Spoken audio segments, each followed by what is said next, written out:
Hello and welcome to So Many Games, an independent indie game coverage from a passionate group of people. Please check out everything we do at somanygames.co.uk.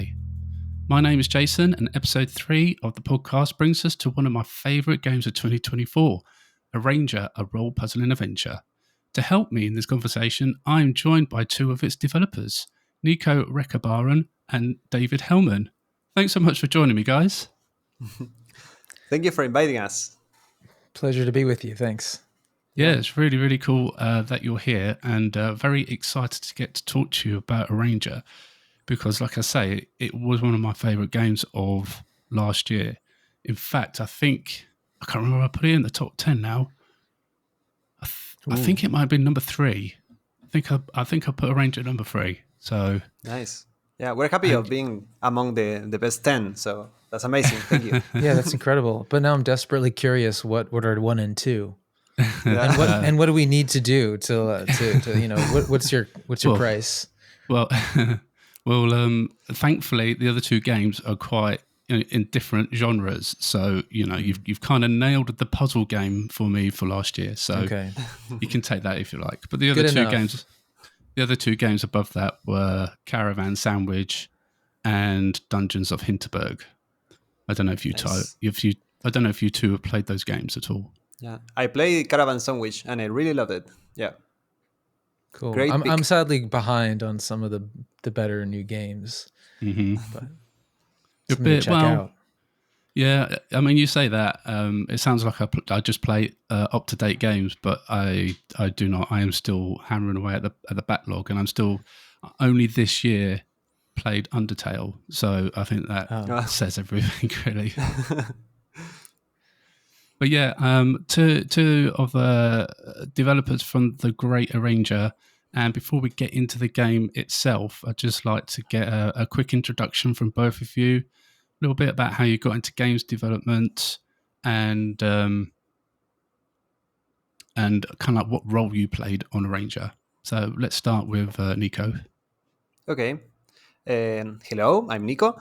I'm a developer from Mendoza, Argentina. So if you hear weird pronunciation and stuff, that's the reason, because English is not my first language. But I'm a system engineer. So that's how I started like programming and those kind of things. And I've been interested in video games since I have memory. So I think even while I was studying that, I feel like I will always wanted to actually invest all my time developing video games until I eventually did, and I launched like my first game called Ethereal in 2019. And it was well received. We won some awards and stuff, so it was like very exciting to start that way. And then I started to prototype more stuff, and one thing took us to another, and I met with Nick Sadner, who was the writer and co-founder of the studio where we made Arranger, and he introduced it to me to David, and then along with Tomas Batista, who was the musician in Ethereal, that first game I mentioned. The 4 of us started working on Arranger. Cool. Lovely. And David? Well, I come out of the world of webcomics. I was doing a webcomic with my friend Dale Baran. Got the job working with John Blow on Braid back in 2006. Mm-hmm. I think we started. And then I was living in Baltimore from the States, moved to the West Coast to be... I had John as a client at the time, and I have family and friends out there. So I moved, and it seemed to be a hub of game development, and that was all very exciting to me at the time. So I've been a Bay Area native since then. In 2007, I moved quite a while ago now. So I did Braid, and then was sort of immersed in that indie culture that existed at the time. It's all changed now, or maybe there's just young people that I'm not as familiar with, but I do think things have changed. Like there was a scene, there was like a local community that was pretty cool. Yeah, a lot's changed post-pandemic as well. But my career kind of then I ended up doing an animation project called Jeff and Casey Time. Later, did the Iwata tribute for GDC, which was a short animation after he passed away. I did a graphic novel called Second Quest. Did you ask for a full rundown? I can't remember, but I've bounced around, Yeah. and then I ended up back in games. Luckily, got to do the Braid Anniversary Edition, which came out last year. And the really the happiest thing was to be brought into this project thanks to Nick and to meet Nico. And so I get to work on a new game, which has been great. So I'd like to continue in games, but yeah, that's so there's a big gap as far as games are concerned for me. But I've always been fascinated with games. I like the engagement of the player, having the audience actively engaged with the work is really exciting. And I like creating spaces that invite the agency of the player to explore and to try their, see how the player's will and player's curiosity and other characteristics interact with the thing we've made. I think that's very unique to games and very interesting. Yeah. Cool. Like, one quick question that I just thought of there, David, was like, is there like a vast difference between doing the art for a video game and doing the art for like a comic book? Sure. I mean, the comic book, first thing I think of is what is the art serving? And it's an element of the whole thing. In both cases, it's serving something greater. For comics, it's the storytelling. So, it's fine to draw things that are pretty or funny or cool or whatever, but it has to serve the story. And if it doesn't do that, it doesn't have a place. It has to communicate to the reader. It has to be legible. It has to be comprehensible. So the art is trying to accomplish that, to be comprehensible, embody the right mood, the right associations and feeling, and serve story. And then in games, of course, it's serving the whole matrix of needs related to interactivity and especially player participation. The player, in my mind, is always central. I mean, there are formats of games that are more like, hey, listen to me, like visual novels and stuff. It's more of a talky format. I've always been really interested in the interactivity as the central thing. So I'm always, I don't like to do anything that's going to sideline the player's own agency. So the art should be communicating the affordances of the game, the functionality of each piece. So how the game world functions is real clear, and kind of inviting the player to have a hand in it.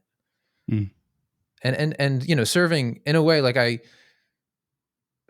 serve the game design too. So like anything Nico designs as the designer of puzzles and interactivity, the art is, in my mind, subordinate to that. So the art's going to shine and be really important, but it's going to not overstep and become the point. The point is to support the functioning system and the player's engagement with it. Yeah, it's really, really interesting just to hear the differences and how you go to approach it. That's really interesting. Thank you. Well, we're here to talk about Arranger, and if anyone who's watching or listening doesn't really know what Arranger is and what it's about, then it is like it is a puzzle game at heart, but it's still an adventure, still a bit Zelda-y, kind of that kind of style kind of game. And in this game, we follow the story of Gemma, a small town misfit on a journey of self-discovery. And she ventures out beyond her stiflingly cozy confines and finds an inspiring world, but also one ruled by fear and a strange, immovable, static force. Can she disrupt a culture of stagnation and find a place to fit into it? And like, it just all of this game just really encapsulated me. But one of the things, obviously, I'm really interested about is like, where did the idea come from for Arranger? Like, well, who kind of came up with it, and how did this game come to be? Yeah, it has been like I mean, the core mechanic was the result of a long process of prototypes. At the time, it was, I think, 2019 when I was finishing my other project, and I was in the process of making a lot of different things. And one of those things was a game that was like a puzzle game set on a Rubik cube. Sorry, Yeah. missed everything. A Rubik cube.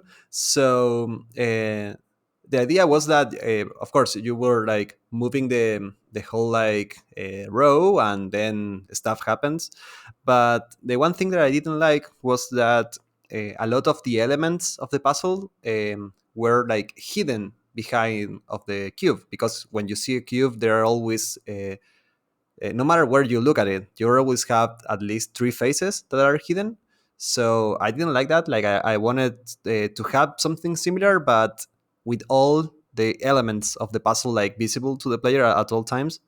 So I try to make like a something that behaves similarly, but in a flat surface, like in 2D.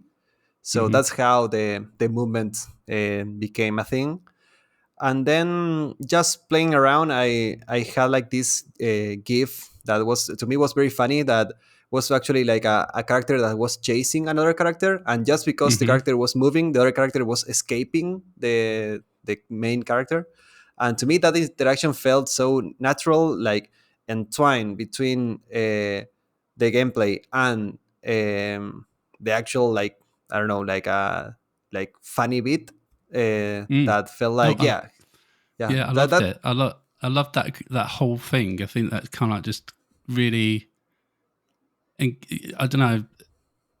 I can't really think of the word, but I was just so like, wow, I can't believe that kind of happened. I had that kind of reaction to Gemma moving. That you had that. It's like when she comes out of a house or something, and then all the like the furniture and all that is kind of like following her because they're all yeah. on the same kind of grid. And it was just really funny, and you kind of show that right at the beginning of the game where you meet the man on the ladder in like the town square or whatever, and you knock him off the ladder and stuff like that, and you kind of really show what you can do with just this basic movement. It was just really cool. Yeah, You've already got narrative in there in a way. Mm, yeah. Can I show off the cube, Nico? Oh I know wow! there's an sure. audio Look at format, that. but Nico gave me this. I don't know if it's focusing. An actual cube with a ranger stuff on it. So Nico made this, Oh, but that's it's super brilliant. cool. I love it. Yeah, that's my uh, how do you say, my goodbye gift for the Ranger team. Yeah. Uh, but yeah, I think that was basically how all started. I think, I mean, I don't know if I'm going too far into the future, but I feel like uh, I just have that when I was like working on it. Like I added a lot of different like dungeon game elements. Like I had in my first prototype, I have like a knight with a sword. There was a mage. There was stuff like that, the dungeons and stuff like that. But then when we started to work together, we started to brainstorm, and I think we found this whole like context for the story where to tell us like who Gemma was and why she moved like that. That I feel like it was really like a team effort. Like I think that whole like story came out Mm, after the mechanic. So I feel like everything made sense when we started to work together in a way. So I think that was mm. pretty cool as well. Yeah, like obviously you talked a lot. The one of the big hooks of the Ranger is that sliding puzzle movement. Like, was it hard to implement into a game?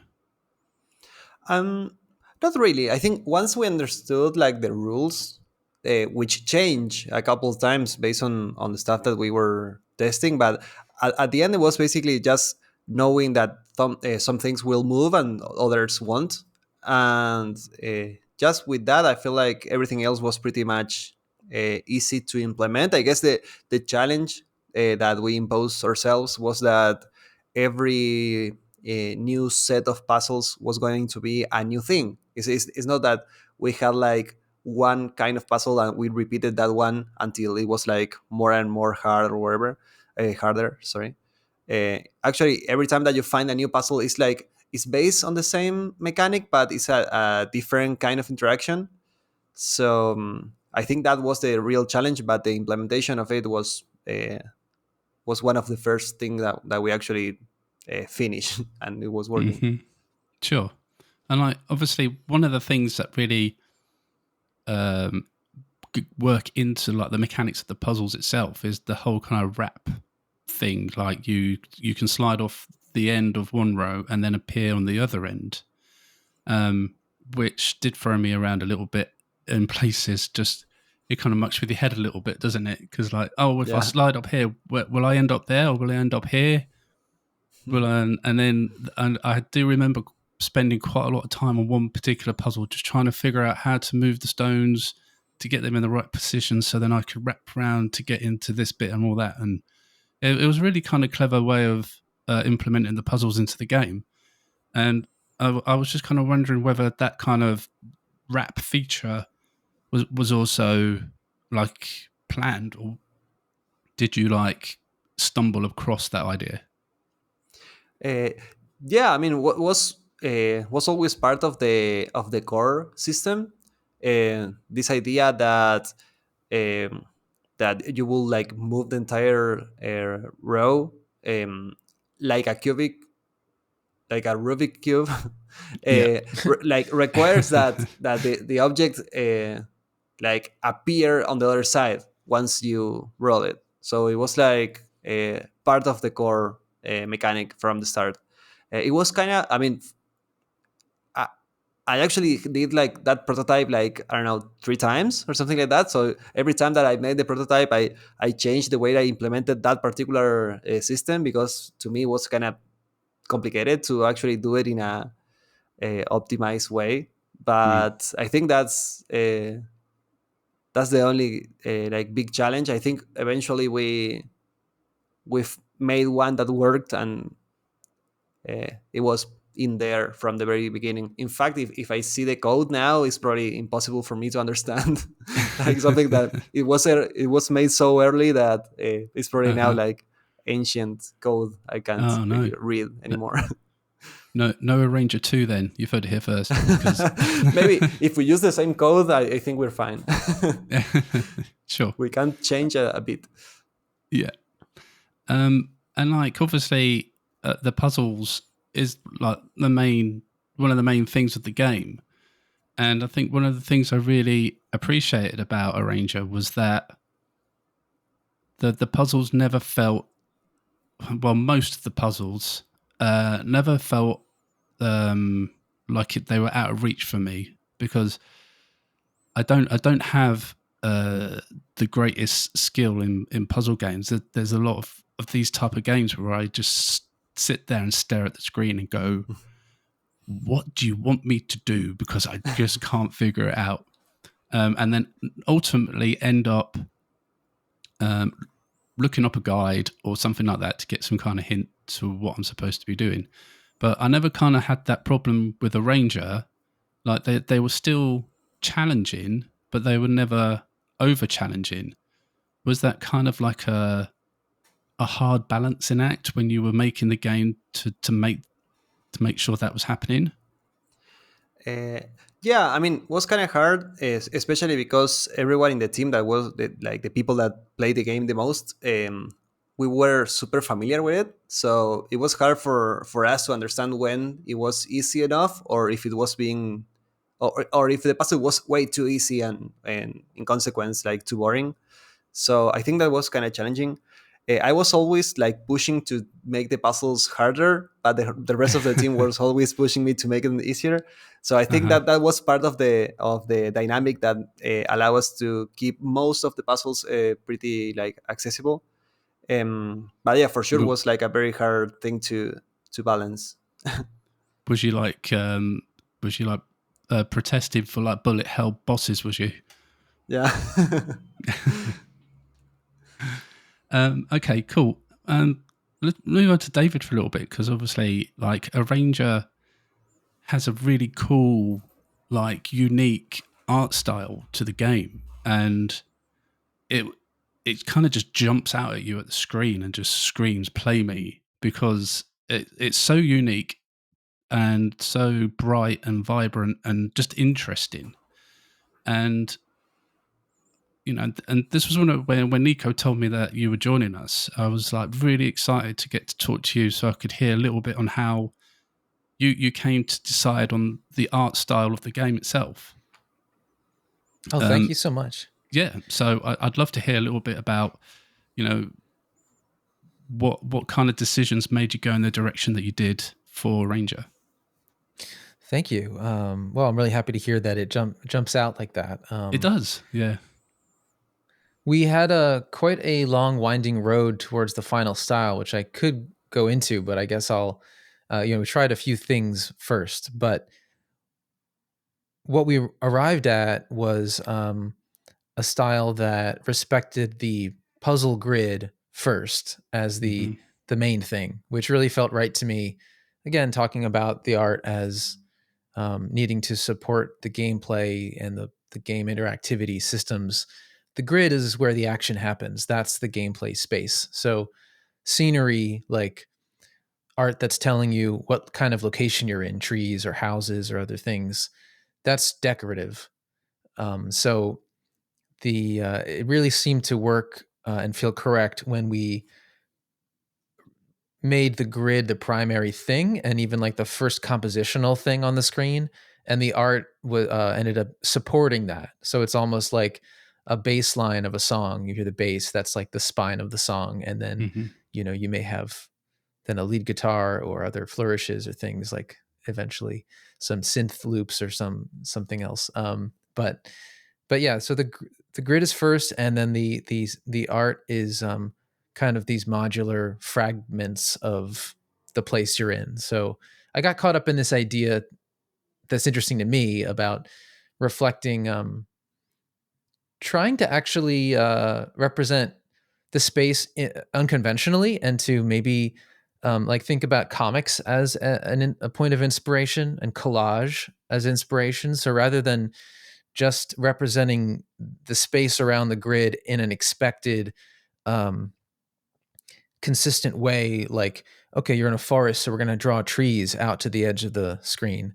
Instead, we have some fragments of the forest telling you you're in a forest, and then we have a lot of space left over to have different pictorial modes, like lower detail trees, or different viewpoints, most interestingly, like comic book style panels that are giving you wildly different perspectives on the space, looking up at something towering over you or looking down at a flower on the ground, enriching details. And I found that really fun to work with, and like I feel like there's still huge potential in that kind of thing, because we don't have to be so literal and so adhere so much to this kind of consistent representation of space when the gameplay doesn't rely on that. So the grid, that's extremely regular and clear with iconic objects that are really legible. And that's where you have to that's the space you need to comprehend to play the game.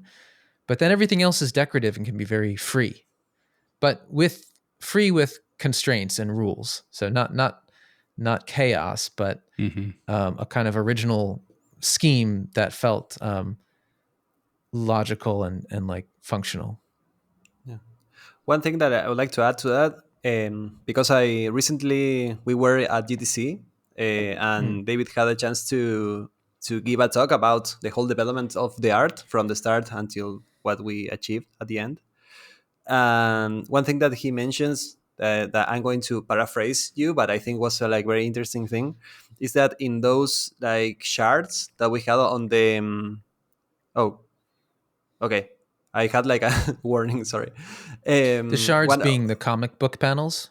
Yeah, the comic book panels. Okay. One thing that is very cool is that you get to see stuff, for instance, like the sky or the horizon or stuff like that. That in a top-down game, like a Ranger, that you see like everything from top to bottom. is kind of cool, because it's like otherwise you shouldn't be able to see stuff like that. So yeah. Yeah, thanks, Nico. And yeah, you feel free to give your rebuttal to my speech if you wanted to argue back. But No, yeah, it I was mean, pretty it's good. an idea of immersion. Like we think about immersion so much in games, meaning like more fidelity. But immersion could be offering like more enriching variety and representational styles too. Yeah, no, it's really interesting to hear how much thought goes into because I think as a gamer, I think like obviously we don't know everything that's gone on, so I don't think we kind of appreciate everything that you guys have to put into something so important as just the art and how you go to approach and think about stuff. So yeah, it was really interesting to hear the approaches that you take to get to the final product, I guess. Yeah, thank you. But like, was you like in charge of the like how the characters moved as well? Was that part because that was like another endearing part of the game for me. I kind of just liked the way that Gemma kind of moved. Oh, cool. And the rest of the characters kind of moved as well. The whole movement just of the characters. I just thought there was just another really like nice little touch to That's the great to game, hear. and made it just a little bit more unique. Well, than Thank it you. already is. But yeah, I don't know how you came to that point. Well, that's great to hear because really the approach there was super economical, but I think it goes to show how if you're working with an iconic sort of representation, you can keep things simple and it can work. So the characters kind of breathe or bob their heads, and it's very simple, really. But yeah, I'm happy to hear that it worked for you. Yeah, definitely. But obviously, the Arranger kind of obviously has this whole like story to it, and I guess that was another unique part of the game. Like where I think that a lot of puzzle games are just all about move to the next puzzle, and just kind of like have a very light, kind of plot just to try and glue it together. But I mean, you guys went all for it in this game, and you kind of gave, obviously, it's in the title of Ranger, a role puzzling adventure. You kind of put try to put a bit of RPGness into this puzzle game and stuff. And me being a bit of a Zelda fan, and all the way back from like Link to the Past and everything. So it was really cool to see these kind of elements in a Ranger, and you guys trying to glue these two different genres into one game and just seeing how well it kind of worked. Was this always the plan as well, or did you guys just start with the puzzles and then this kind of RPGness kind of come in as you was developing it? Yeah, I mean, actually, it was part of the first email that I sent to Nick when we first started talking about this game. Like, uh, I had that hope. Like, I had the hope that we could make a puzzle game without a level selection screen that was just Mm-hmm. like a cohesive story that you can like start and finish. And the thing that drives you from one puzzle to the next was something more like personal than just having to defeat or complete the next puzzle. Because I feel like a lot of puzzle games that I love are just like a sequence of puzzles that they become like more and more difficult, and the only thing that drives me to keep playing is that I know the next one is going to be harder, so it's like a new challenge coming. And I feel like I really wanted to make something that was more, like I said, like something else driving me to chase the end of the story. It's like something that I feel more compelled, like characters that I want to help, a story that I want to uncover or whatever. So yeah, that was like the first thing that we discussed with Nick at the time. Uh, And then with the process, we actually tried to, in a way, in a not very functional way, but we really tried to hide the fact that the game was a puzzle game. Like we would try to focus more on the fact that it was more like an adventure and it had Hmm. puzzles and stuff like that. But of course, the core of the game was puzzles, so it was very hard to actually achieve. I think we actually failed in that aspect, but but yeah, was part of the prototype Mm. since the start. Hmm. Yeah, and of course, Nick Sutner, who's not here, led the story and wrote the script and wrote all the characters. We put our heads together on the story to an extent, like we all had some ideas and supported that process. And it's another case where, yeah, like you say, there's a close linkage between the puzzles and the story. And one of the observations we had was that there may be a when you're working on a puzzle, like particularly a Rubik's cube or certain things like that, you may have to disrupt, put things out of order before you can put them in the final order. Hmm. And that process is a kind of like making a mess and then tidying it up and sort of trusting the process. I mean, it's a bit anxiety producing sometimes, like, oh, I'm going to have to, things look this way. I'm gonna have to keep it all in mind and start to move things around. And then, but I have an idea where I'm going and I have to take in new information while remembering what I was thinking. And it's that kind of intuitive process that's actually very rewarding, Mm. but takes a little courage. So, um, isn't that a bit like other things in life? I mean, the story becomes a sort of metaphor. You might have to accept some disruption or even chaos before you get where you want to go. You know, if you are rearranging your room, everything comes out, right? It's a big mess and then you put it where it needs to go. If you break up with somebody, you are going to have a lot of emotional mess, but then maybe you get to a better place, and so on. So that was a kind of trying to find a story that had a metaphorical kind of an echo of the experience of playing that would make it feel like a proper fit, the story and the puzzles. Yeah, yeah, and it did to me, definitely. And I think a couple of other people I talked to also said the same thing. And Great. I think and obviously the way it was written as well was very, very nicely written. It was kind of an instant warming to Gemma and to most of the characters. To be fair, there was an instant likeness and just wanting to be her friend and help her on this journey. And I think that boiled down a lot to the writing as well. So For sure. Yeah, definitely. But obviously, like something else that kind of surprised me, I think, when I played it was obviously the boss battles that you guys put in there as well. Because again, obviously that is part of an RPG game. You get boss battles and things, but obviously it's not really for a puzzle game. So to obviously see this element in this game as well was really cool as well as a player. Was that again, was that always the idea to have these boss battles throughout the game?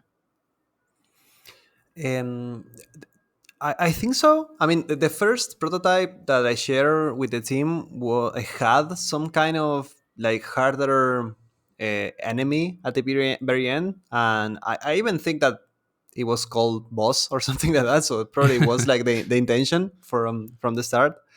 I think if, like what you're saying is like 100% accurate. Like I feel like we tried to reproduce as many of those like RPG tropes as we could with this like format of a puzzle game. And yeah, the bosses were like an important one.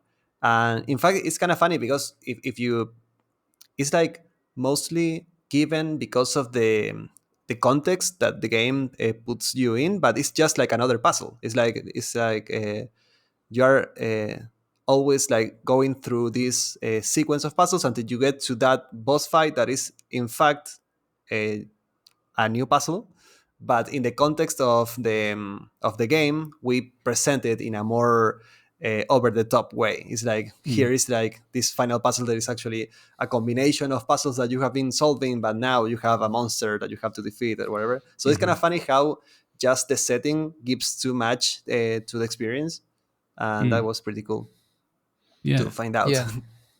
I like how it feels like you're fighting this thing and there's more pressure and tension, even though it it's still the game always waits for you to move, just like Mm. any other time in the game. Yeah, Yeah. That's what I liked about it. In some ways, it wasn't it wasn't stressful like you can in some boss battles. It wasn't.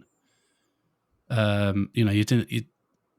Your heart wasn't like racing or anything, but it was interesting because you needed to kind of figure out the movements to get to the right place to be able to hurt the boss and everything, and to then make a puzzle out of the boss fight was cool. yeah, um, and to experience that, especially the first time, and go, oh, this is what I've got to do. This is how they've managed to squeeze a boss fight into this kind of sliding mechanic, and it was just kind of really cool and a moment of my playthrough that just went, oh wow, that's a good idea. I like that. So yeah, in that sense, the boss battles did become one of my favorite parts of the game. nice to hear. But obviously, one of the other parts of the game that I really liked was how you kind of kept the gameplay fresh. It wasn't just a case of, right, well, here's this slider mechanic, and this is what we can do with it, and then we're just going to give you some puzzles to figure out, and we're going to make them more elaborate as you go through, and things like that. But you didn't. You kind of kept throwing new mechanics in all the time. You managed to keep it interesting all the way through. I think this kind of really helped. I'm thinking of, like, I think there was one point where you catapulted over to different platforms, and you obviously had the bit where you slid into a boat and you were sliding around in a boat for a bit and stuff like that. But yeah, I just really appreciated how you just kept it fresh all the way through. And to me, there wasn't really a point where I started to get bored or anything, or a point in the game where I thought, please, is this over yet? Um, because Yeah. of this. So yeah, I just wanted to say, like, thanks, basically, for keeping it fresh and keeping throwing all these new mechanics in. It was a really cool addition Yeah. to the game. Yeah, that was actually like a good thing for us as well, because I feel like to design a puzzle game, you get into this process of thinking a lot about the specific mechanics and try to find like new ways of mixing them or find interesting ways to find new secrets in the same set of mechanics. But I think for us was a bit more like a fun process, because every time that we got to a very like tricky spot on the design side, we jumped to another mechanic. So in a way, it was like we were making a lot of different games in this game. Mm. So I think that was very interesting to work on. Like instead of going like super deep into one mechanic, we actually had the chance to explore a lot of different ideas, and I think that was very connected. I mean, I think the reason we did that was because of what we were talking before about keeping the puzzles like easy in a way, like not easy that they are like super simple, but having all of them being somewhat interesting and accessible. Um, Having them being these um, introduction puzzles for new mechanics, like every time, Hmm. was like the perfect tool for us to achieve that, because in a way it's like we always show you like the first, if you can picture like a mechanic like a group of, I don't know, 100 puzzles that you can do with those, we're always using the first 10, and it's like you get to learn the mechanic and you get to find like new ways to interact with it, become like the puzzles become a little tricky, but then you jump to the next 10 of a new mechanic, so you again you start to learn a new mechanic and so on. So I feel that process became like very uh, very successful for us in the game. Yeah, and like you say, it must have kept make it interesting for you. You as you was developing the game, you wasn't getting bored or anything because you was always trying to figure out how to implement these new mechanics, I guess. So Yeah. So yeah, really, really, really cool. I really, really did appreciate that. So thanks. But going back to the art quickly, David. Actually, there was a couple of questions I forgot to ask you, and like the first one was like. One of the other things I kind of noticed and really appreciated was like the backgrounds of the game, like how like the illustrations and the kind of comic style cutscenes and stuff. And like I was just intrigued in like whether these were like tricky at all to create or implement into the game. They required deciding on certain rules, how they would appear. They always appear back in parallax space. I had a whole scheme, which is a bit involved to explain. I did it in the talk, but there's certain things that appear near the grid that are scenery with a particular consistent viewpoint, like a side view. But then further back in depth, there's some point where things get wacky and we do all the different perspective stuff. So, but the decision to put it back there only, I think, kept everything feeling organized. So it wasn't tricky. It wasn't technically tricky, but it did require thinking through the conventions we were going to stick to. I think if that stuff had been all over the place, it might have been a bit confusing. One tricky thing I can mention is we were very mindful about duplicating views of things, having multiple views of the same thing at once. For example, when you come out of your house at the beginning of the game, there's a shard, comic book panel, I call them shards, behind your house of the wall that encircles the town, because we want you to see it right away. Like that's your first impression. Here you are in a town with a wall. That wall is important, and later you will go to the wall. So we show it, but then we have to make sure that viewpoint of the wall isn't present when you go a little bit north and actually see the wall, when you're actually standing at the wall. If the camera's pulled back, you could have both of those comic book panel shard things at the same time, and it might be really confusing. It looks like there are two walls. The whole point is to orient the player to say, okay, you're in a town with a wall encircling it. So we have to, I saw the potential to orient the player and to tell the story of the space you're in and to foreshadow stuff that you're going to encounter later. But if we didn't handle it carefully, it could be more confusing and just be like, I'm in a hall of mirrors kind of feeling. Like this. Yeah. Similarly, it felt weird to see, and Nico and Nick commented on this early on when I was exploring this direction, to see shards, comic book panels representing our main character, Gemma, just because it sort of felt like an uncanny duplication. Like, I am Gemma, is how you feel. I'm this character on the grid. You move along, and then there's a picture of me. Well, wait, is that me? It's like seeing yourself from the outside. It was a very unique thing, but their intuition, I think, was right. It felt weird. We do that, though. We do have those pictures of Gemma, but they appear briefly, like as you're walking through a specific zone. So they feel like they're in the moment, not like you're coming into a place and you're already there. I think that was the thing that was specifically weird about it. So we had to notice these things and kind of track down the proper usage of them.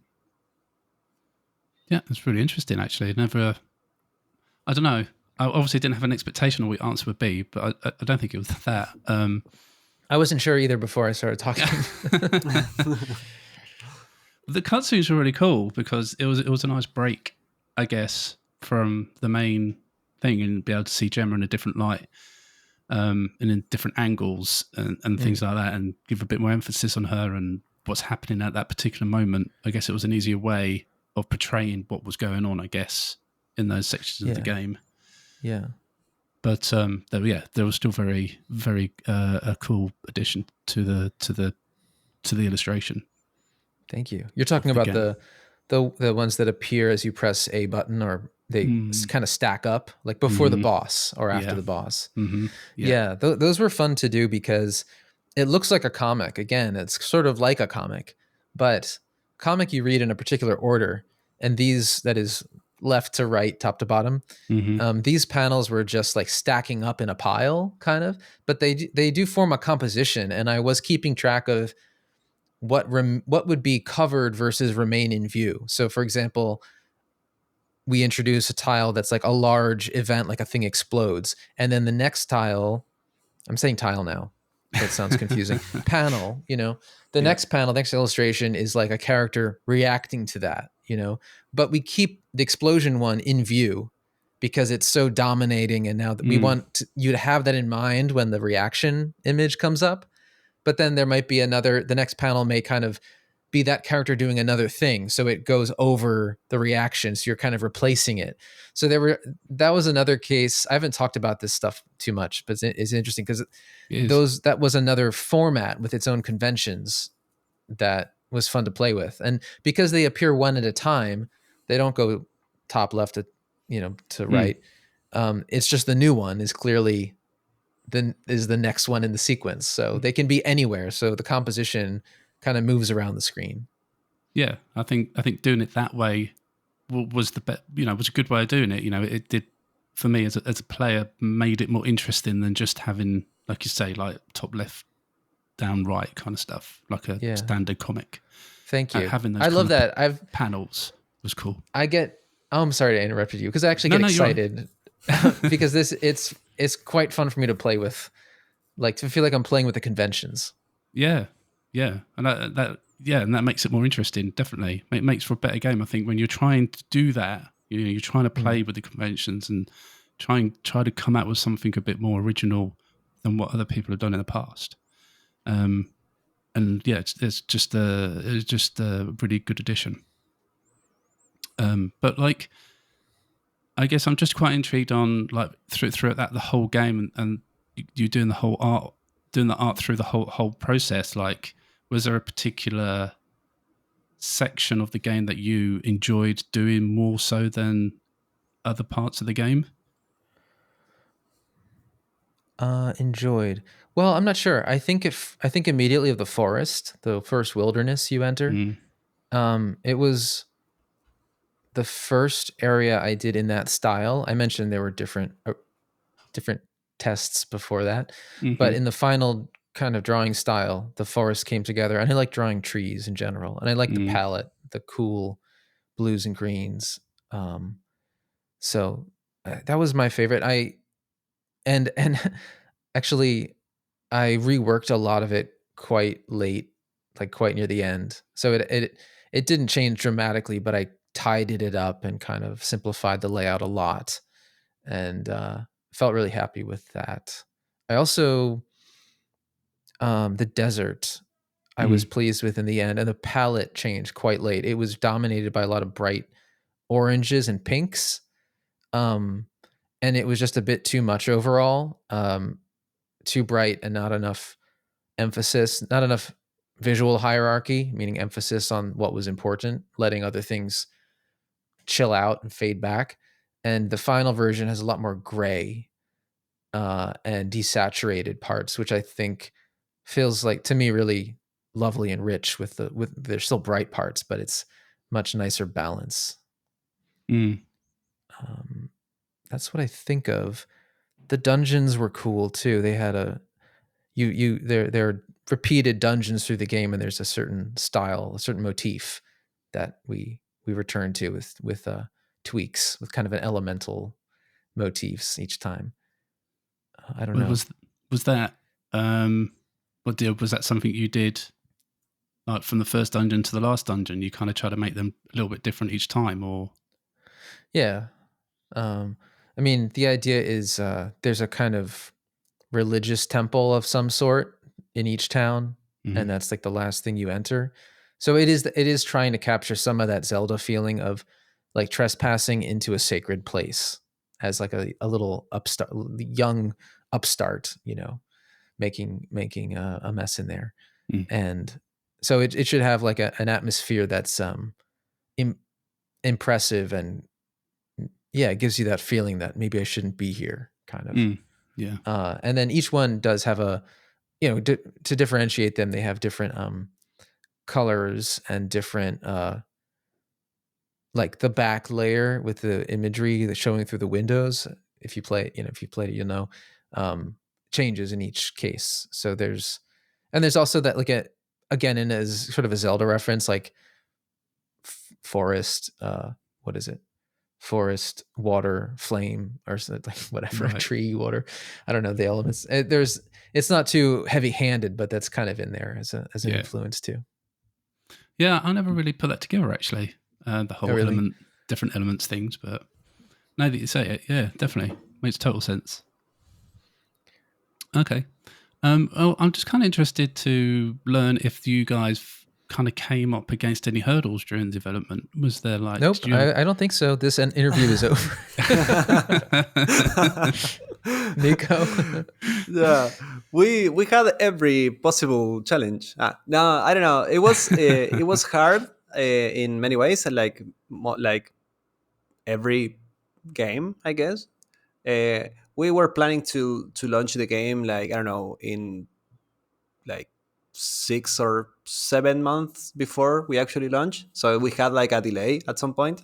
It wasn't terrible if we think like looking like back in time. I feel like most games take years, so feels like it was kind of reasonable in a way. But I think the biggest challenges were to actually, um, because we were three directors, right? Like we were like three people like co-directing the same game. So in a way, I feel like the bigger challenge was to actually like be on the same, how to say, like on the same, have this wavelength. no, it's like to decide something that the three of us were happy with, and we tried very hard to get there. Maybe at some points we should try less, I guess, but we actually did a big effort to actually like all of us be as happy as we can to with every decision. So I think that those things take a lot of time. So in my opinion, that was like the biggest challenge. Of course, I know David had like a lot of work to do. I know that maybe um, I I mean, I also had a lot of stuff that I had to do that I wasn't really aware of until we were really at the very end. Like, for instance, I had like most of the game running perfectly, but then I had to fix some saving issues or optimize stuff for Switch or whatever. Like, we had to do stuff that we weren't really aware of at the very beginning. But I think was everything within the realm of the possibilities that we were kind of aware of. Like, we knew that we will have challenges when we start the project. So I think yeah. Like, a thing I always wonder about, like in game development, is like, is like I assume that bugs are like your worst enemy. I mean, are you always finding bugs even when you think I've got them all, and then like you're like another one just crops up and you're like, no. Is that always the case? Are bugs like your Achilles heel in game development? I think so. It's also, I mean, to me, I mean, bugs are a whole problem, right? But I also feel like the biggest challenge in game development is actually predict creativity. Like, in a way, you have to plan for a whole project from beginning to end, but in the middle, you have to be creative. And I think like for me, saying, okay, this creative task is going to take me a week, it's like a very weird thing to say, because it's like you can't really predict that you're going to be creative enough to actually solve that task in a week. So Yeah, I think managing that is actually like very tricky. But of course, yeah, bugs always attack in the worst moment when you are yeah. very tired and you have many other things to do. So that's Sure. also like a very big thing to address. Yeah, I think like I always sometimes put myself in a position of like developing my own game, and I can just imagine myself sitting up to like 2 or 3 a.m. just like finding bug after bug and just losing my mind over that. Yeah. Yeah, I And remember, in fact, like 1 week before release or 2 weeks before release, like a very short time, I got like a massive game breaking bug, but one that was terrible. And I remember like seeing like jokes in our PR team uh, chat Slack. because Yeah. Slack, yeah, because it was like it's such a like a bad luck moment, I guess, like having such a big bug like appearing right at the end. But in a way, the joke is that most of the time it happens. It's like the most of the time you find like a very nasty bug right at the end. So mm, yeah, stuff like that happens, and somehow we always manage to go through that, yeah, but it's always terrible. somehow or another. Yeah. I feel like I need Yeah. to answer your question about challenges, otherwise I'm delinquent as an interview participant, because there were so many challenges. Sure. But as I'm beginning new projects a little bit and having conversations with friends at GDC, where there's a kind of feeling like, I don't know, like maybe we willfully forget some of the challenges because it's quite hard to make do a project like this. I mean, I think we feel like incredibly fortunate to be doing our art together as a small team of friends. It's Mm, wonderful. It's the dream, but it's quite hard. And the end of development was quite stressful. It took a toll on me for sure. And I know everybody was, you know, yeah, feeling the pressure. I mean, so there are a lot of stories, but I'll mention something that I went into detail about in the GDC talk, which hopefully will be, I mean, it'll be on Vault, hopefully free too, but mhm. which was that the art early in development uh, decided to make the game 2.5D, kind of like Cult of the Lamb, Right. Yeah. like everything kind of standing up like a diorama. And we were going that direction for I think 9 months or something, really, in total, or longer. I'm not sure.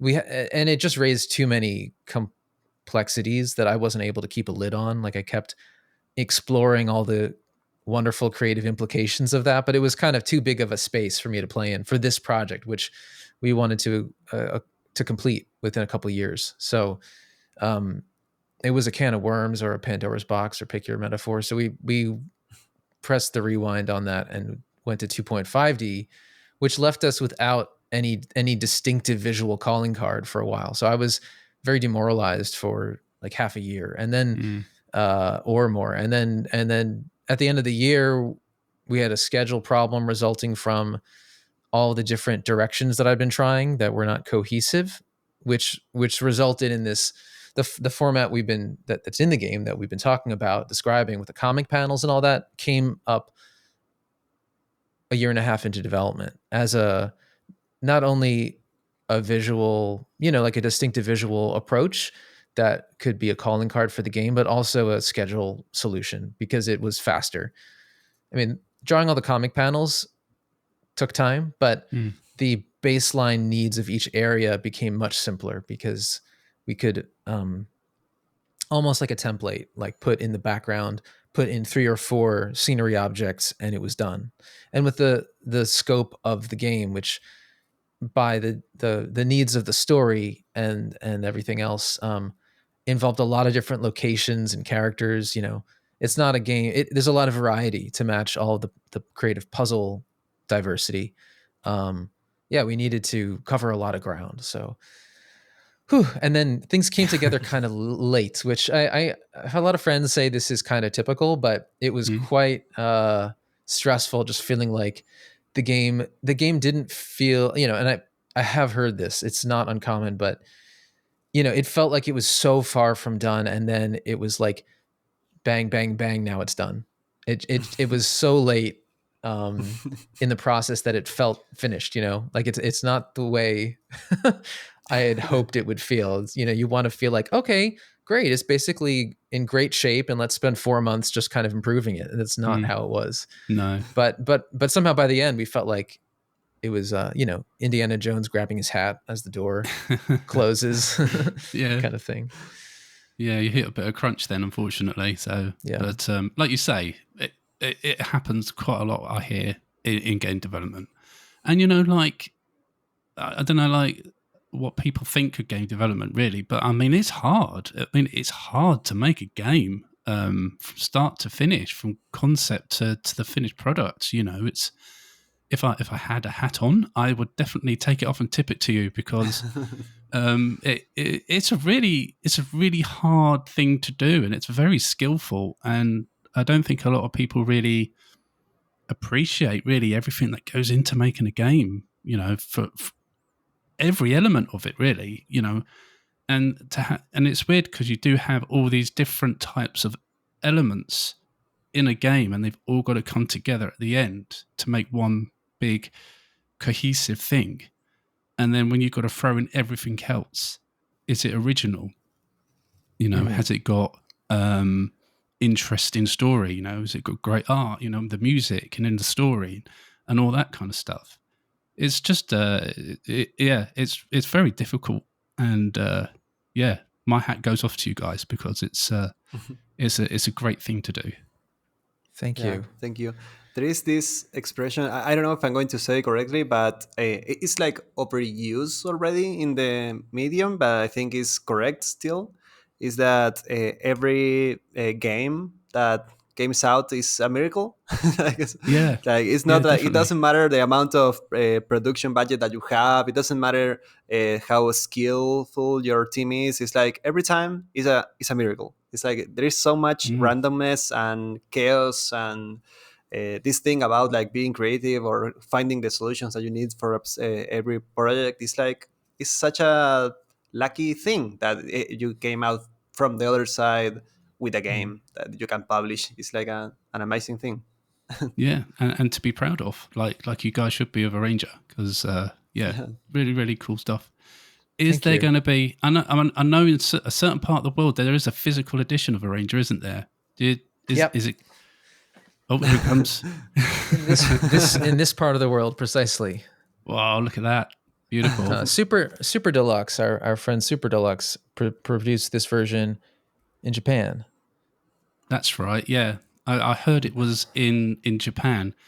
Is there any plan of it coming to the rest of the world, or is it literally going to be a Japan exclusive? There are plans. Do we? Okay. Nico. I mean, there are plans. I don't know when those are going to happen, but we are making our best efforts to make that happen. I'll look for an announcement around the 1 year anniversary then, shall I? Yeah, that will be... Stay vigilant every day.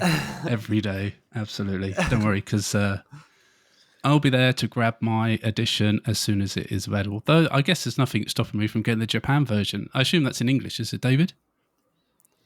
The subtitle is... I think it'll... I haven't run it. Oh. It's the same... It's the same version. I'm being an old man, actually, because me and my family went to Japan last year, and I picked up Switch games, and I'm like asking people like, "Oh, can I buy Switch games in Japan? Will they be in English?" And I'm like, "Yeah, like there's a Switch, just kind of changes the language for you to your set language in the settings." So, really? That's how it works when you run a I think game from another region. Okay. But it worked for me because. It's a fair question. I mean, because for ages, like all the Nintendo consoles were like region blocked. So I think it's a fair question to ask. It's just that we're not used of having everything online like we do now. No, that's right. Yeah, but no, it did work. I think I bought Sonic Superstars at the time, and I plugged it in, I put it in my Switch, and it all came up in English. So I was like, cool, lovely jubbly. That's cool. So, all right, and I mean your development company, Furniture and Mattress, and can I say what a cool name that is? I love that as your name. How did that come about? Like, because I saw Furniture and Mattress and thought, how did you land on that title? I don't know if we're at liberty to discuss this. I mean, we try to be very open with you, but there's certain things that we simply cannot divulge. Right, Nico? I don't know. Actually, I don't know. I think we already like tell other people, so I guess it's okay. I Oh, don't know. okay. But it was It's like a from a long movie. process. Yeah. It's from a movie. Okay. Cool. No, that's great, because I used to have a different podcast called it was like a podcast set on the films and TV of the 80s up until the modern day, and we called that podcast "What's Wrong with Wolfie," and that was named after a line that was said in Terminator 2. So I totally get that. Yeah, I like that. Yeah. That's a good idea. It's brilliant. Some fun fact is that when we had like our Twitter account, we were followed by furniture companies very often. So it was like a very, Brilliant. very interesting outcome. Yeah, was not expecting that. Okay, and what's next for you for the team? Is there can you talk about anything that's coming up now, or is that just hush hush? I mean, we don't have like anything planned right now, more than supporting a ranger as much as we can, and as much as it's fun for us to support. And when we made the company, we were like, we made the company for a ranger. Like it's like we gather together and we say, okay, let's make a game, and for it we had to make a company, so we did that. But at the moment we don't have like any plan to make like another arranger or anything together, I guess. But we'll see how it goes, how the future presents.